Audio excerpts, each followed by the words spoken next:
Box office దగ్గర megastar Chiranjeevi నటించిన latest movie మనశంకర Varaprasad గారు సినిమా ఫస్ట్ డే కలెక్షన్ల పరంగా తెలుగు రాష్ట్రాలలో 48.85 కోట్ల గ్రాస్ మార్క్ ను అందుకుంటే వరల్డ్ వైడ్ గా 74.25 కోట్ల గ్రాస్ మార్క్ ను అందుకొని ఎక్స్ట్రాడినరీ స్టార్ట్ ను సొంతం చేసుకోగా టాలీవుడ్ లో సీనియర్ హీరోల పరంగా సూపర్ స్ట్రాంగ్ ఓపెనింగ్స్ తో దుమ్ము దులిపేసింది. ఇక బాక్సాఫీస్ దగ్గర రెండవ రోజుకు వచ్చేసరికి అన్ని చోట్ల ఎక్సలెంట్ గా ట్రెండ్ ను చూపెడుతూ దుమ్ము లేపిన ఈ సినిమా తెలుగు రాష్ట్రాలలో ఆల్మోస్ట్ ఫస్ట్ డే కి ఏమాత్రం తీసిపోని రేంజ్ కలెక్షన్ ను అందుకుంది లిమిటెడ్ థియేటర్స్ లో కూడా.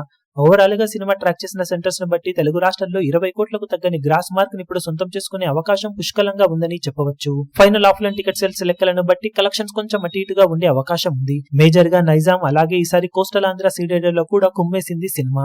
ఇక కర్ణాటక రెస్ట్ ఆఫ్ ఇండియాలో ఓకే అనిపించిన సినిమా ఓవర్సీస్ లో ట్యూస్డే ఆఫర్స్ ఉండటంతో అక్కడ మంచి జోరునే చూపించింది. దాంతో వరల్డ్ వైడ్ గా బాక్సాఫీస్ దగ్గర ఇప్పుడు సినిమా 26 నుండి 28 కోట్ల మధ్యలో గ్రాస్ మార్క్ అందుకునే అవకాశం ఉందని చెప్పాలి. దాంతో ఈ రోజు సాధించే కలెక్షన్లతో సినిమా తెలుగు రాష్ట్రాల్లో అటు ఇటుగా 68 కోట్ల రేంజ్ కు అటు ఇటుగా గ్రాస్ మార్క్ అందుకునే అవకాశం ఉండగా వరల్డ్ వైడ్ గా సినిమా బాక్సాఫీస్ దగ్గర 100 కోట్ల గ్రాస్ మార్క్ ను దాటేయబోతుందని చెప్పవచ్చు. 100 నుండి 102 కోట్ల రేంజ్ గ్రాస్ మార్క్ అందుకుని సినిమా రెండవ రోజు దుమ్ము దులిపేసిందని చెప్పవచ్చు. సాలిడ్ రికవరీతో జోరు చూపెడుతూ దూసుకుపోతున్న ఈ సినిమా ఇక ఈ రోజు నుండి వచ్చే సండే వరకు సెన్సేషనల్ కలెక్షన్ ర్యాంపేజ్ ను కొనసాగించే అవకాశం ఎంతైనా ఉంటుంది. ఇక టోటల్ గా 2 డేస్ కి గాను సినిమా సాధించే ఏరియాల వారి కలెక్షన్ వివరాలు ఎలా ఉంటాయో చూడాలి.